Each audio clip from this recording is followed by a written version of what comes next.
Hi, my name is Ian. Welcome back to my channel.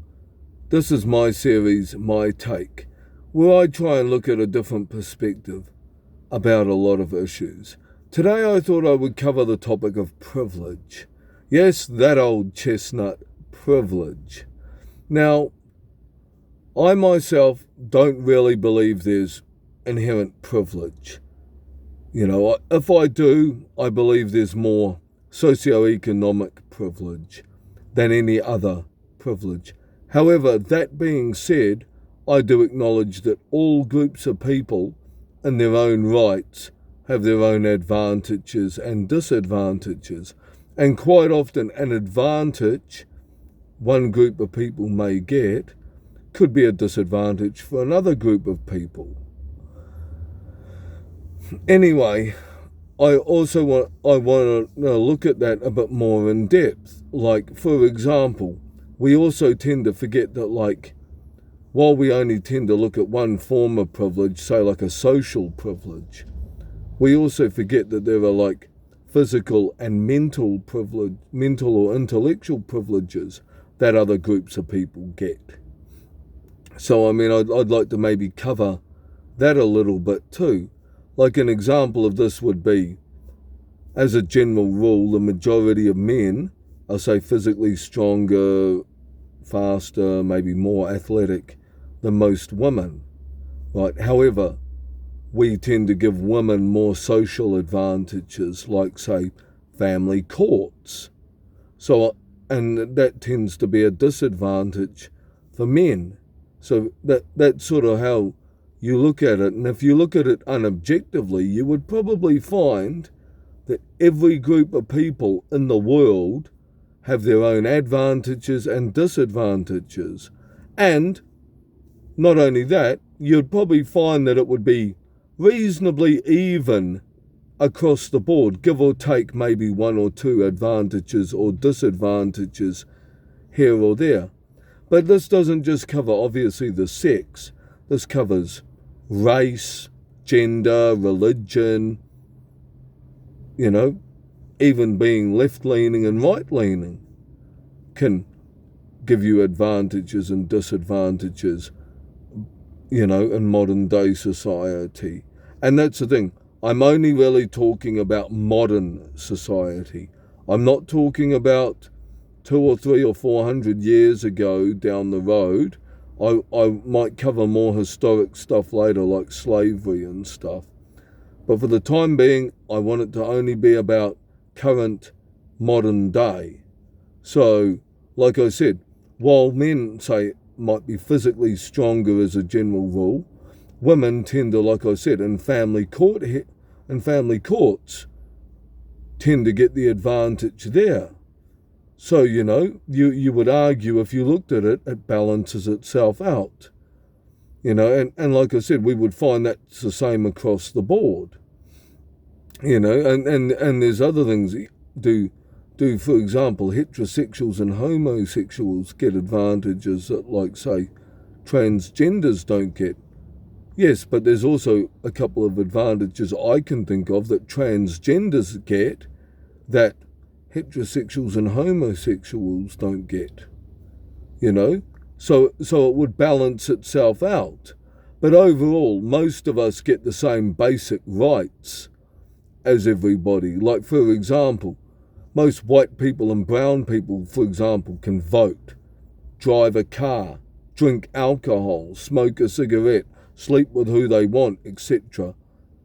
And that's the same with, men and women, gay people and straight people, Muslims and Christians, fat people and skinny people, etc.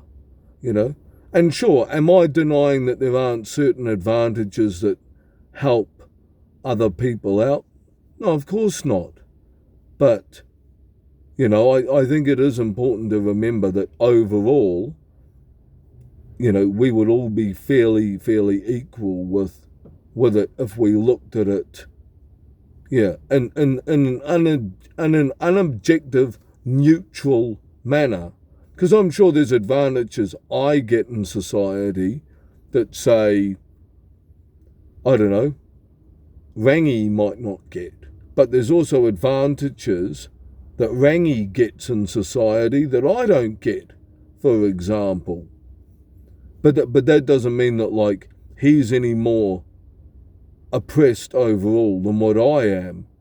And especially if you also look at physical and mental as well. Like, we don't tend to want to go down that track, except only with, say, men being sort of physically stronger and more athletic. That's about the only time we tend to look at, you know, a physical thing versus a social thing. We only tend to, look at it from a social perspective, you know, whereas, if you look at it from the purposes of a society as well, it probably creates a balanced society, having like some people that are more intellectual, some that are maybe more social, and some that are a bit more physical. I mean, sports is a good example for this, right? You look at, say, like maybe martial arts. Well, a lot of martial arts, as a general rule, say, Asians are fairly sort of dominant at most of that, like the martial arts and even things like table tennis. Whereas, say, you look at like, say, like events like, say, rugby or the NFL or the NRL or the NBA basketball, for example, most of the participants in those activities, you know, at least here sort of in New Zealand and, you know, places like America and stuff, tend to be more, say, African American, Maori, Polynesian, etc., you know. And then there's sporting events like traditionally, say, like road cycling, which is a bit more, you know, say, white dominated, you know. So, for example, there's advantages and disadvantages on a sporting field, you know, and that's just life. I mean, but it doesn't mean that, say, black and white fellas can't be good at martial arts. No. Doesn't mean a black and Asian fella can't be good at riding a bike. No. Doesn't mean a white or an Asian can't be good at, say, rugby or basketball. No. But, you know, certain groups excel more in other areas as well. And, you know, and it's the same with things like in business, you know, you tend to have a couple of groups of people that are better at business, but you have others that are a bit better at art and entertainment, other forms of entertainment. You know, like, for example, like hip-hop, for example. Most of the hip-hop artists tend to be like, you know, African-American. But yet, you know, you might look at like, so say pop music's a bit more of a mix, you know, and then if you're into, say, K-pop, well, that's obviously all Korean, so that's Asians, you know. So it balances out entertainment-wise as well. It's not just in general life.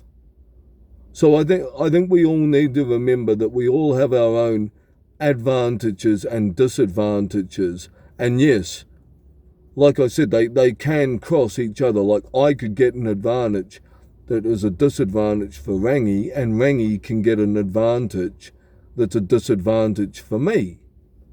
You know, but if him and I both sat down, worked it out across, especially if you include physical and mental, you would probably find that it would be fairly evenly balanced. You know, and so that's all I wanted to say on privilege and advantage. Anyway, thank you for tuning in to listen.